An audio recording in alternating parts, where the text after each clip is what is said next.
The sports world doesn't stop for much. But last week, it came to a complete standstill.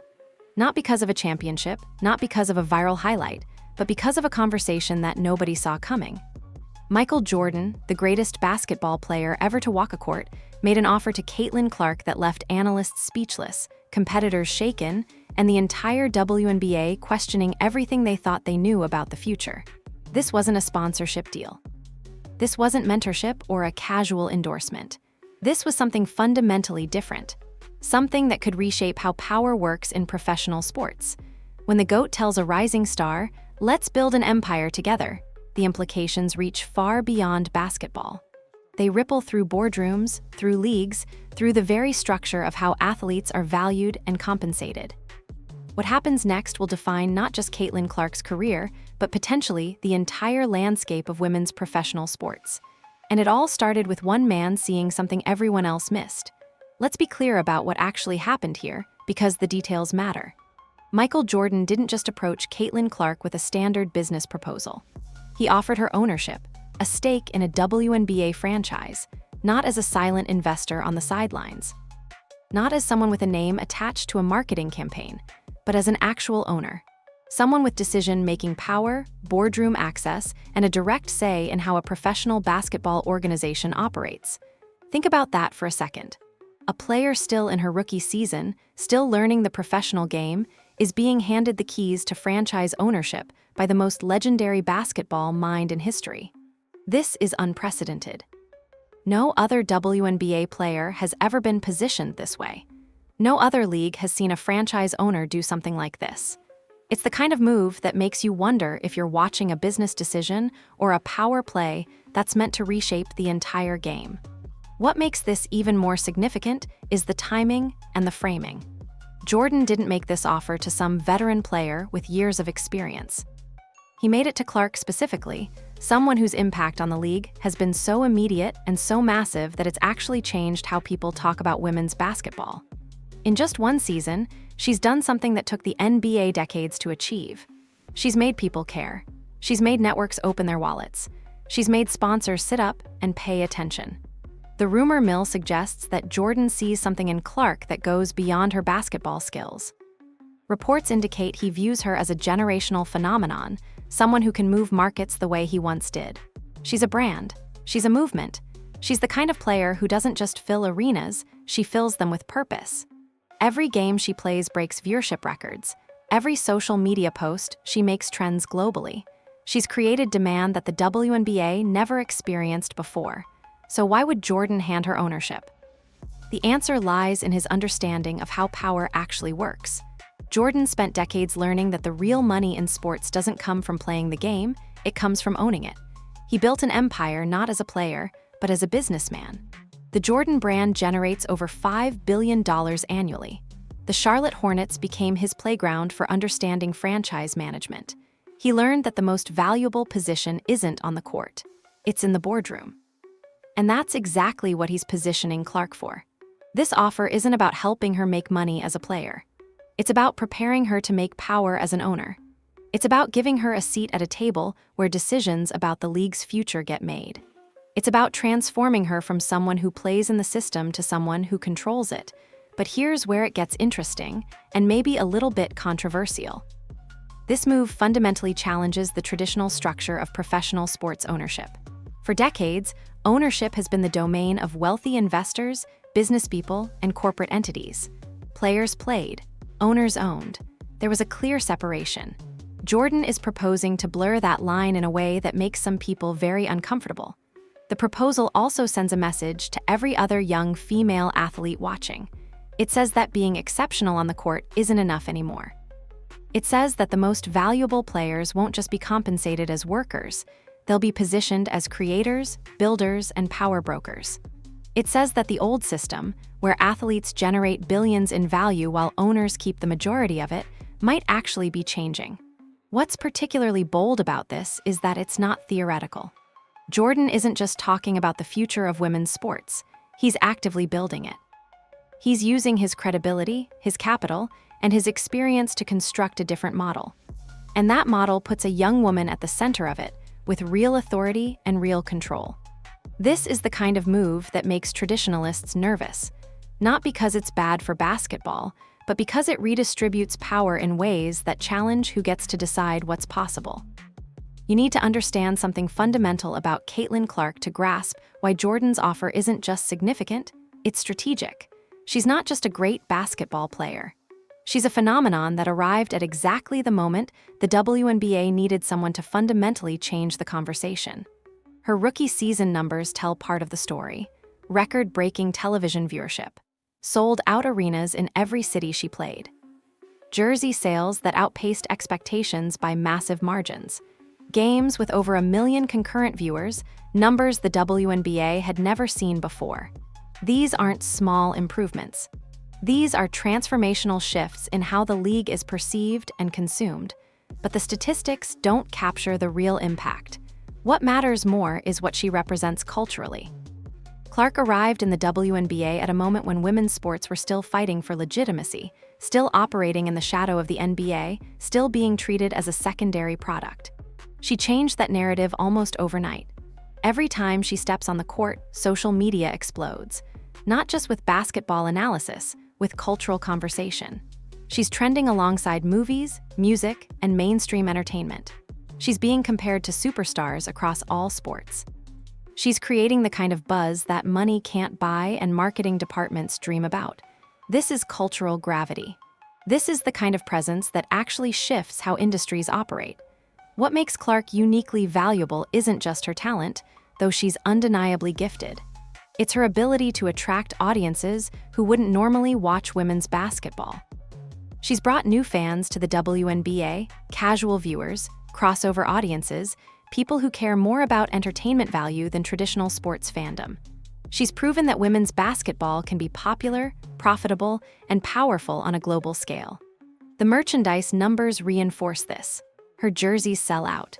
Her name recognition extends beyond sports circles into mainstream culture. Young girls see her as more than an athlete. They see her as a creator, an innovator, someone rewriting what's possible. And that cultural impact is worth far more than any single season's performance metrics. Jordan clearly recognized this. He didn't see just a talented basketball player. He saw someone who had already accomplished something most athletes never do. She'd captured the imagination of an entire generation while still in her first professional season. He saw a player who could actually move markets. What's important to understand is that this kind of cultural momentum is rare. It's the kind of thing that happens maybe once or twice per decade in sports. Michael Jordan had it. LeBron James had it. Tiger Woods had it. Very few female athletes have ever had it. Caitlin Clark has it now. And Jordan, who spent his entire career studying how to identify and capitalize on generational talent, recognized it immediately. He understood that players like Clark don't come around often. They don't just perform at elite levels, they change the entire trajectory of their sport. They force networks to invest differently. They force sponsors to pay attention. They force entire industries to reconsider their assumptions. The timing is crucial here too. Clark arrived at a moment when women's sports were finally getting serious investment, when major networks were finally committing resources, when sponsors were finally recognizing the value. She didn't create that window, but she's definitely enlarging it. She's making the case that women's sports aren't just viable, they're essential to the sports industry's future. This is exactly the kind of player that ownership matters for, because when you have someone with her market-moving potential, the traditional employment structure, where she gets a salary and owners keep the profits, suddenly seems outdated. If one player can generate billions in value for a franchise, maybe that player should have a direct stake in those profits. That's what Jordan understood, and that's why he made the offer. Michael Jordan's entire career has been a masterclass in spotting opportunities before anyone else sees them. But this move with Caitlin Clark represents something different. This isn't just Jordan being first. This is Jordan reshaping the entire game based on decades of experience building empires. Let's talk about his track record. The Charlotte Hornets weren't just a basketball team, they became a laboratory for Jordan to understand franchise management, organizational structure, and how to build winning cultures. He studied every detail. He learned what works and what doesn't. He made mistakes and learned from them. That experience became the foundation for everything that followed. Then there's the Jordan brand. This is where his real genius emerged. He didn't just slap his name on sneakers and call it a day. He built a complete ecosystem. He created a brand that transcended basketball, that became a cultural symbol, that attracted the world's best athletes because it represented excellence, innovation, and power. The Jordan brand generates over $5 billion annually. That's not sponsorship money, that's empire money. What's fascinating is that Jordan learned something critical from both experiences. The most valuable thing you can control isn't the product itself. It's the infrastructure, the brand, the narrative around the product. He became an expert at building systems that make individual performances more valuable, more visible, more profitable. Now he's applying that same strategy to women's basketball through Clark, but the approach is different this time. Instead of just creating endorsement opportunities or building a brand around her, he's positioning her as an owner. He's giving her access to the infrastructure that built his empire. He's handing her the blueprint. This matters because Jordan understands something fundamental about power that most people miss. You can't truly control your destiny as a player. You're operating within systems designed by owners. You're subject to trades, management changes, salary caps, and decisions made by people who control your career. But as an owner, you control the system itself. That's what Jordan wants Clark to experience. Not just success within the current structure, but the ability to reshape the structure itself. He's betting that her presence as an owner will force the WNBA to evolve, that it will create pressure for better investment, better marketing, better compensation across the board, that it will prove women's basketball isn't just viable, it's essential. What's particularly strategic is that Jordan isn't doing this for charity. This is a calculated business move. He sees that Clark is a generational talent who can drive franchise value, attract investment, and make networks rethink their commitment to women's sports. By positioning himself as her partner and mentor, he gains access to that value. He becomes the architect of a new era in women's basketball. The dual perspective Jordan brings is crucial. He's both an athlete who understands the game from the inside and a businessman who understands how to build empires from the outside. He knows what it takes to perform at elite levels. He also knows what it takes to create lasting value beyond individual performance. Most people excel at one or the other. Jordan mastered both. This experience makes him uniquely positioned to guide Clark. He can teach her not just how to play the game, but how to own it, how to think beyond the court, how to leverage her cultural impact into structural power, how to build a legacy that extends decades beyond her playing career. The offer to Clark represents Jordan's evolution as a businessman. He's moved beyond just building his own empire. He's now interested in building empires with other generational talents. He's become a mentor to the next generation of athlete moguls. And that shift has implications far beyond basketball. This is where things get really interesting and really controversial. Because what Jordan is proposing isn't just a business deal. It's a fundamental restructuring of how player power works in professional sports. For generations, the separation between players and ownership has been sacred. Players perform, owners own. There's a clear hierarchy, and it's worked in favor of ownership for a very long time. Players generate value through their performance, but owners capture most of that value through franchise appreciation, merchandise rights, broadcasting deals, and sponsorship arrangements. The player is compensated with a salary. The owner becomes wealthy beyond measure. This system has worked so well for owners that they've convinced themselves it's the natural order, that it's how professional sports must function, that there's no other way. But Jordan is proposing exactly what owners fear most, a model where the most valuable players don't just earn salary, they own equity. They have voting power. They influence league decisions. Think about what that means structurally. If Caitlin Clark owns a piece of a WNBA franchise, she's not just an employee anymore.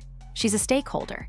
She sits in meetings where decisions get made about the league's future, about revenue distribution, about investment priorities. Her voice carries weight beyond her performance on the court. She has institutional power. This terrifies traditional ownership structures, because once you start allowing players to own, you've opened a door that's nearly impossible to close. Other elite athletes will look at what Clark achieved and ask themselves, why shouldn't I own too? Why should I just be compensated as a worker when I'm creating billions in value? Why shouldn't I control the system that controls my career? If this model spreads, it fundamentally changes how professional sports operate. You move from a pure owner-controlled structure to a hybrid model where power is shared, where players have agency not just in their performance, but in organizational decisions, where the wealth generated by sports isn't just captured by outside investors, but distributed among the athletes actually creating that value. The WNBA is particularly vulnerable to this shift because it's still building. It hasn't yet solidified its ownership structure the way the NBA did decades ago. The league is still evolving, still figuring out its long-term strategy. If the WNBA embraces player ownership now, while it's still malleable, it could fundamentally reshape women's professional sports in ways that benefit athletes from the ground up. What's radical about this is that it inverts the traditional power dynamic. Instead of a young player being grateful for the opportunity to play in a professional league, you have a young player being positioned to shape that league's future. Instead of accepting the system as it exists, she's being prepared to redesign it. This creates what insiders are already calling the Clark question, a question that's spreading through sports boardrooms, league offices, and investor circles. If one player can move markets the way Clark does, shouldn't that player have a direct stake in ownership? And if she should, why shouldn't other generational talents expect the same opportunity? The ripple effects extend beyond just the WNBA. NBA owners are watching closely. NFL owners are paying attention. MLB franchises are taking notes. If player ownership becomes normalized in women's basketball, there will be enormous pressure to extend similar opportunities in men's sports. And that could fundamentally redistribute power and wealth across professional sports.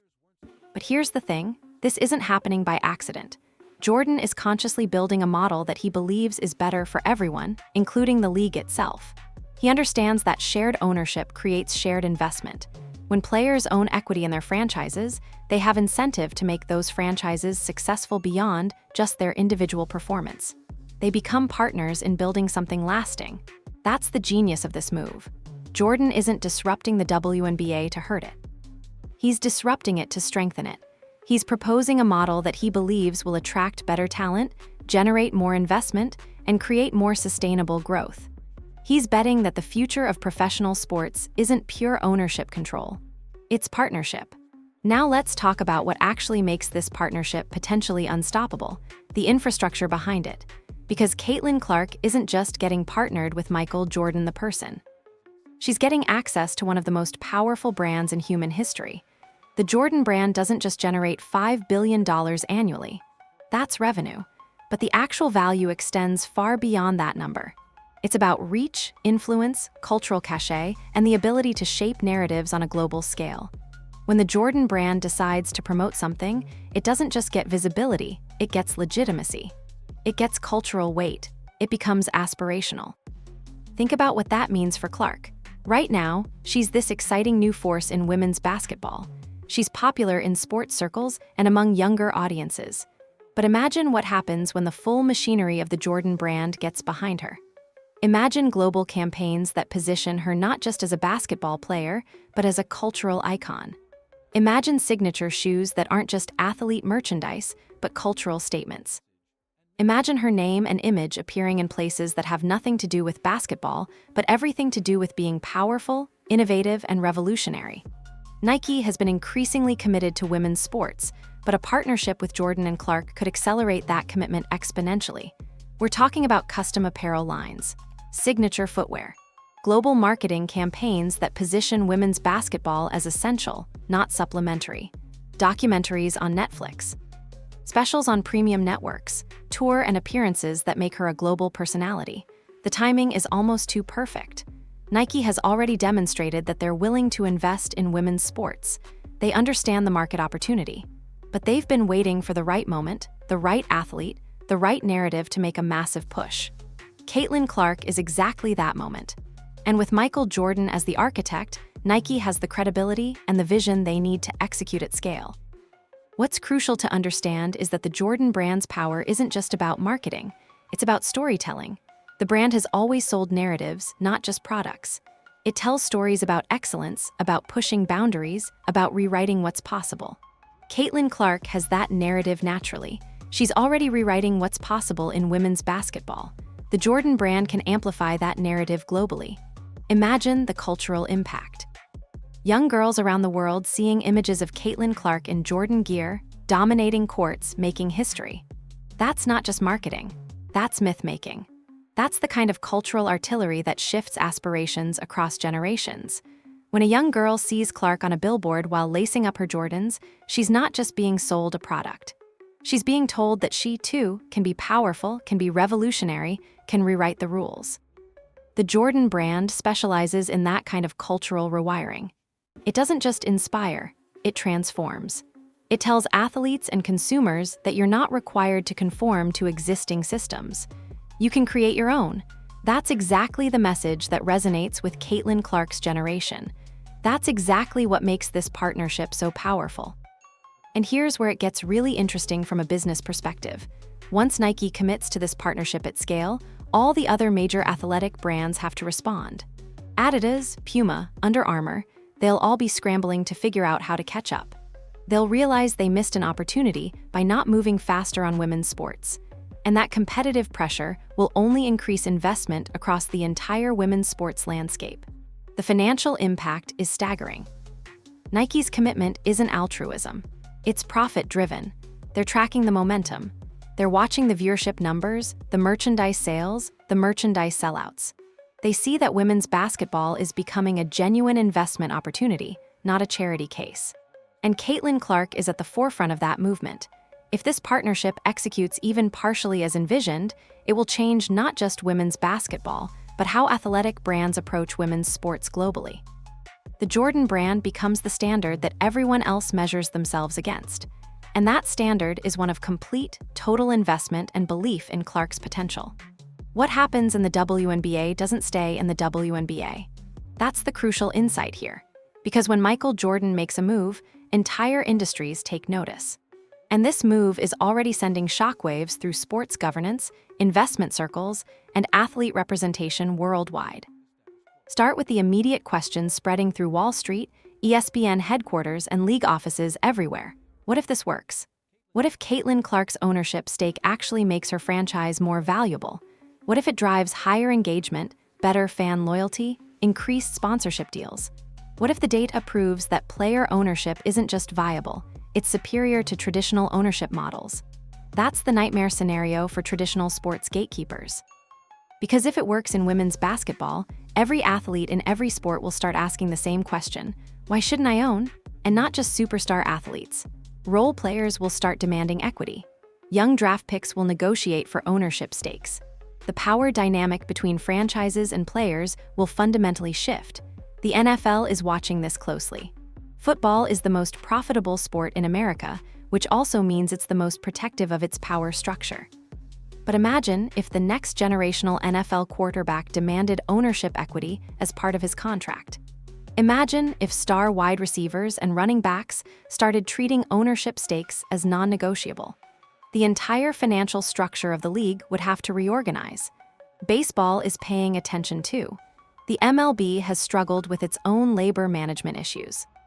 If player ownership becomes normalized in women's sports, baseball players will inevitably argue for similar opportunities. Why should only owners capture the value generated by billion-dollar franchises? Why shouldn't players have direct equity stakes? Even soccer is watching. The MLS is still relatively young, still trying to establish itself. If women's soccer players start demanding ownership opportunities based on what Clark's doing, the MLS will face pressure to evolve its ownership structure before it even fully solidifies. That's a significant development because the MLS is still building its reputation and financial foundation. The ripple effects extend to representation and negotiation across sports. Player agents will start factoring ownership equity into contract discussions. The players' associations in various sports will start organizing around ownership rights. You'll see collective bargaining agreements that include pathways to ownership, not just salary negotiations.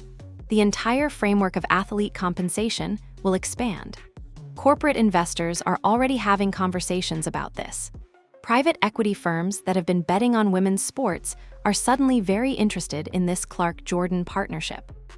They're asking themselves, what does this mean for franchises we own? What does it mean for the women's sports investments we're making? How do we position ourselves in a landscape where players might own equity? Media companies are equally engaged. Networks have invested billions in sports rights. If player ownership becomes normalized, it could affect how those rights get valued, negotiated, and distributed. It could change which networks have access to which athletes.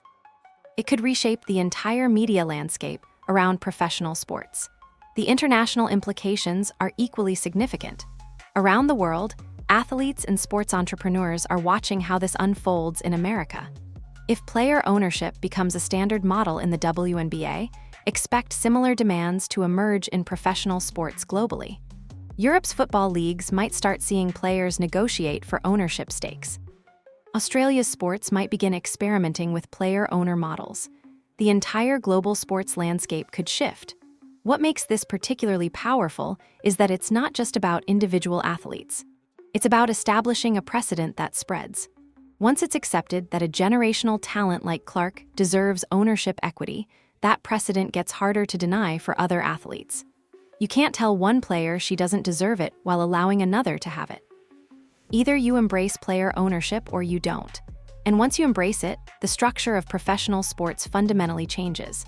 The conversations happening right now in boardrooms across sports aren't about Caitlin Clark specifically. They're about what she represents. A new model where athletes, particularly the most valuable ones, have power beyond their contracts, where they're stakeholders in league decisions, where they have leverage that extends into governance and strategy. That's why this isn't just about women's basketball. This is about the future structure of professional sports globally. Let's not pretend this is going to happen without serious opposition, because it won't. This move directly threatens entrenched power structures that have benefited from the current system for decades, and the people who benefit from those structures are not going to surrender quietly. The gatekeepers are already mobilizing. These are the traditional owners, the established voices in sports media, the corporate interests that have built empires on the current model. For them, Caitlin Clark's potential ownership stake isn't a story about progress. It's a threat to the entire system that made them wealthy and powerful. You'll hear them frame it as concern for stability or league governance. They'll say that player ownership creates conflicts of interest. They'll argue that it's unprecedented for a reason. They'll invoke tradition, invoke caution, invoke every conventional argument against change. But what they're really saying is, don't change the system that benefits us. The traditionalists are particularly vocal.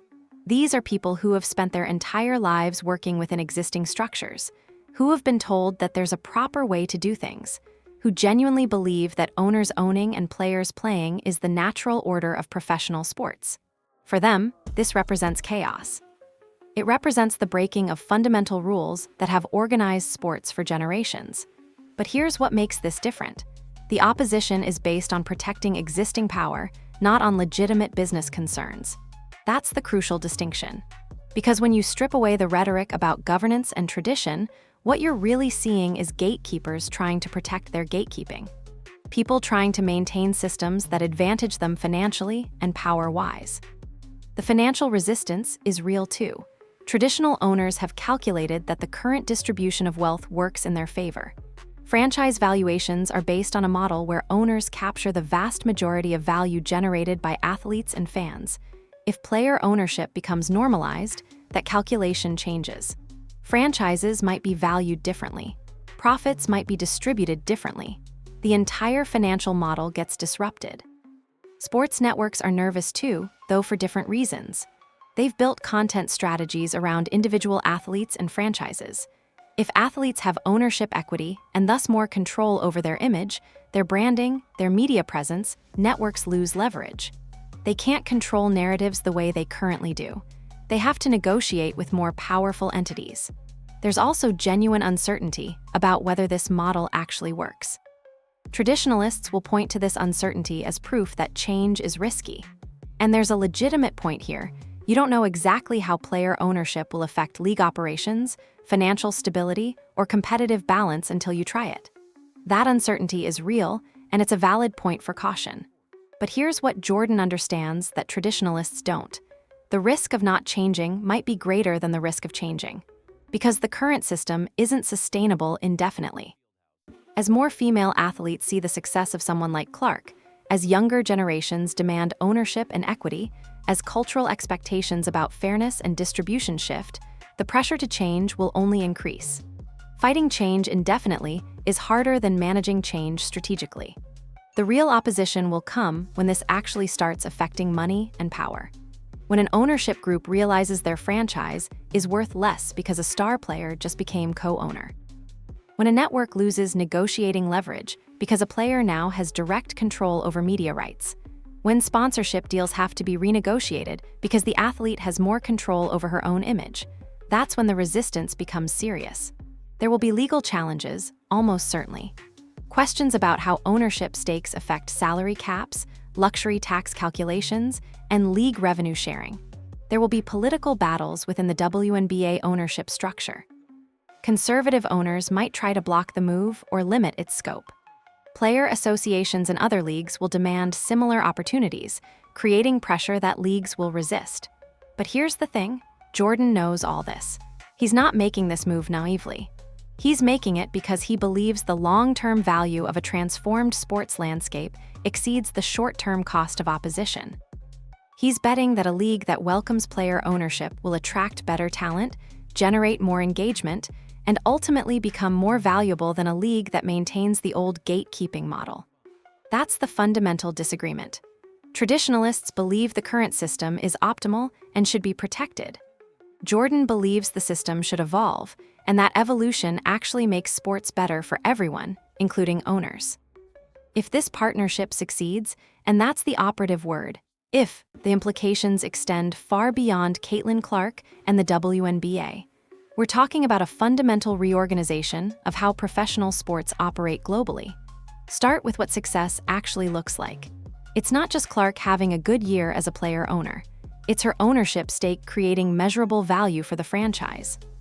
It's the team performing better, generating more revenue, attracting more investment because she's not just a player but a stakeholder with direct control.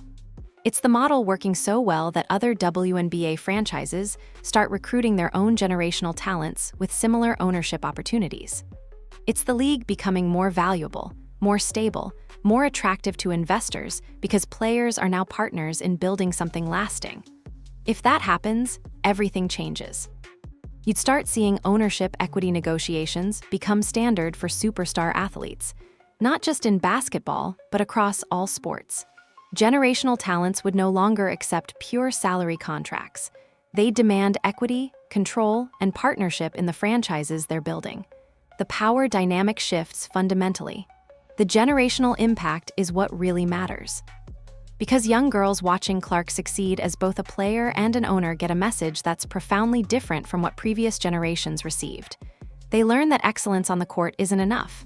That the most valuable position isn't being an employee, it's being a creator, a builder, a power broker. They see that sports isn't just something you play. It's something you own, control, and shape. That cultural message reverberates. When millions of young girls see a woman their age dominating not just as an athlete, but as an executive, as a decision maker, as someone with institutional power, it changes their aspirations. They don't just want to be good at basketball. They want to build basketball empires. They want to be moguls. They want power. That's generational change, not just in sports, but in how women see themselves and their potential. If Clark succeeds, she becomes proof that the highest position available to a woman in sports isn't star player. It's owner. It's decision maker. It's the person who shapes the rules everyone else plays by. The structural reorganization of leagues is inevitable if this works. The WNBA would have to formalize new governance structures that accommodate player owners. Voting rights would have to be clarified. Decision-making processes would have to include athletes. You'd see the emergence of a new type of sports executive, the athlete owner who understands the game from every angle, from the court to the boardroom. Other sports would inevitably follow. You'd see player ownership proposals emerge in the NBA, the NFL, MLB, soccer globally. Some leagues would resist and lose their best talent to leagues that embraced it. Some would adapt reluctantly. Some would try to create separate ownership tracks for athletes. But the fundamental model of pure owner control would be permanently altered. The financial redistribution would be significant. If athletes own equity in their franchises, they capture more value from the success they create. Wealth gets distributed more equitably between athletes and investors. That doesn't mean owners get poor. franchise valuations would likely increase. But it does mean athletes aren't just employees capturing a salary. They're partners capturing a share of equity appreciation. Beyond sports, this becomes a model for other industries. If generational talent in sports can demand ownership equity, why not generational talent in tech, media, entertainment, and finance? Why should talented creators and performers just take salary when they're generating billions in value? The Clark-Jordan partnership could start a broader conversation about how we compensate generational talent across industries. But here's the crucial question that nobody can answer definitively yet. Is Caitlin Clark the player to pull this off? Can she sustain her momentum? Can she handle the pressure of both playing elite basketball and navigating ownership responsibilities? Can she maintain the cultural relevance that makes this partnership valuable? If she can, we're looking at a genuine paradigm shift. If she struggles, traditionalists will use it as proof that the entire concept is flawed. That player ownership doesn't work. That the current system, whatever its flaws, at least provides stability and proven results. That's the real tension here. The success or failure of this one partnership could determine the trajectory of professional sports for decades. It could establish player ownership as the future model, or it could be dismissed as an interesting experiment that didn't quite work. Either way, nothing looks the same after this. The conversation has started. The precedent has been proposed. And even if this specific partnership doesn't work perfectly, the question of player ownership is now on the table permanently. And questions that get asked out loud in professional sports don't tend to go away quietly. So here's what we're really looking at. A moment where one of the greatest athletes ever is using his power, his experience, and his resources to fundamentally reshape how sports work. It's not about basketball anymore. It's about who gets to own, who gets to decide, and who controls the future of professional sports. Caitlin Clark might become the first in a generation of athlete owners, or this partnership might be remembered as an ambitious experiment that couldn't quite overcome systemic resistance. But one thing is certain: the sports world that emerges from this will be different from the one that existed before. The question isn't whether women's sports will become equal to men's sports. It's whether athletes in general will ever accept being players in systems controlled entirely by outside owners. Caitlin Clark and Michael Jordan have just complicated that answer in ways we're only beginning to understand. What do you think happens next? Share your thoughts in the comments. Subscribe for more stories about the athletes and decisions shaping our world.